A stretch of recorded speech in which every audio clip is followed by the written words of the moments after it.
Hitler का जन्म 20 अप्रैल 1889 को शाम 6:30 बजे ऑस्ट्रिया के एक छोटे से गांव ब्रानऊ एम इन में हुआ था, जो जर्मन बवरिया से सीमा के उस पार है।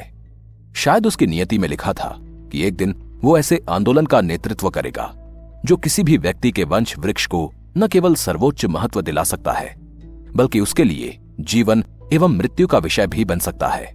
हालांकि उसका अपना वंश वृक्ष काफी उलझा हुआ था और उसके लिए आजीवन लज्जा एवं चिंता का विषय बना रहा।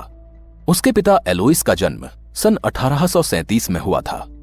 वो मारिया एना शिक्ल ग्रूबर और उसके अज्ञात प्रेमी का नाजायज पुत्र था।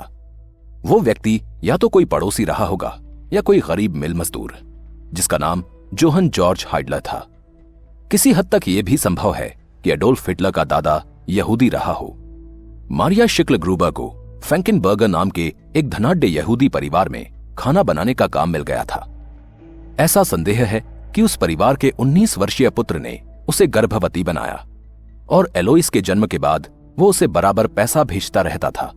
अडोल्फ हिटलर कभी नहीं जान पाया कि उसका दादा कौन था। उसे बस ये पता था कि जब उसका पिता करीब 5 साल का था, मारिया शिक्ल ग्रूबर ने जोहन जॉर्ज हाइडलर से विवाह कर लिया। विवाहित जीवन के केवल 5 वसंत देखने के बाद उसकी मृत्यु हो गई। उसके बाद अलोइस अपने अंकल के पास रहने चला गया, जिसके पास एक छोटा सा खेत था। 13 साल की उम्र में किशोर एलोइस ने कृषक जीवन से तौबा कर ली और वो जीवन यापन की तलाश में वियना शहर की ओर चल पड़ा। वहां उसने एक मोची के पास रहकर काम सीखा और बाद में वो ऑस्ट्रिया की प्रशासनिक सेवा में भर्ती होकर एक कनिष्ठ सीमा शुल्क अधिकारी बन गया। उसने सिविल कर्मचारी के रूप में काफी मेहनत की और आखिरकार एक सुपरवाइजर बन गया। वर्ष 1875 तक उसने वरिष्ठ सहायक निरीक्षक का दर्जा हासिल कर लिया था, जो अल्प औपचारिक शिक्षा प्राप्त एक गरीब किसान युवक के लिए बड़ी उपलब्धि थी। उस समय एक ऐसी घटना घटी जिसके कारण उसे भावी जीवन में बड़ी उलझनों का सामना करना पड़ा। अलोइस हमेशा अपनी मां के अंतिम नाम शिक्ल ग्रूबर का प्रयोग किया करता था और इसी कारण उसे हमेशा एलोइस शिक्ल ग्रूबर कहा जाता था। उसने कभी यह बात छिपाने की कोशिश नहीं की कि वो अवैध संतान है, क्योंकि ग्रामीण ऑस्ट्रिया में यह साधारण बात थी। लेकिन सिविल सेवा में अपनी सफलता के बाद छोटी किसानी करने वाले उसके गर्वीले चाचा ने उसे अपना अंतिम नाम बदलकर हाइडलर करने के लिए राजी कर लिया, ताकि उसके अपने कुल नाम से मेल खाए और परिवार का नाम आगे चलता रहे। तथापि रिकॉर्ड बुक में नाम दर्ज किए जाते समय हिटलर लिखा गया।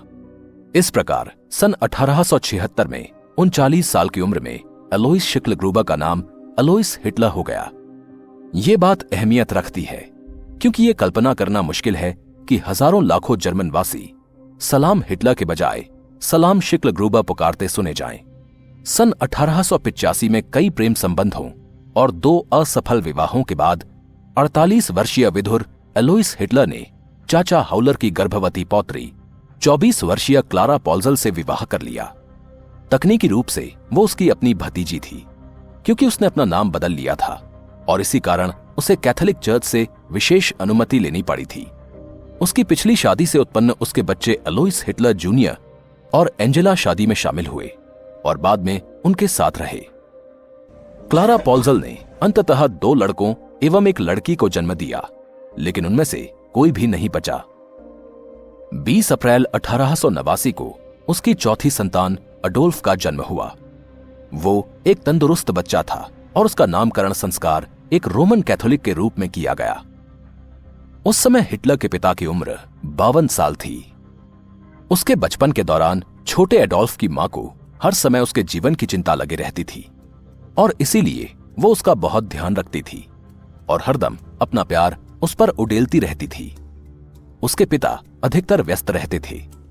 उन्हें मधुमक्खी पालन का बहुत शौक था और वो काम करने के अलावा अपने इस शौक पर बहुत समय बिताते थे। नन्हे एडोल्फ का पुकारने का संक्षिप्त नाम एडी था। सन 1893 में जब वो करीब 5 साल का था, उसकी मां ने एक और लड़के को जन्म दिया, जिसका नाम एडमंड रखा गया। सन 1896 में उसकी एक बहन पॉला का जन्म हुआ।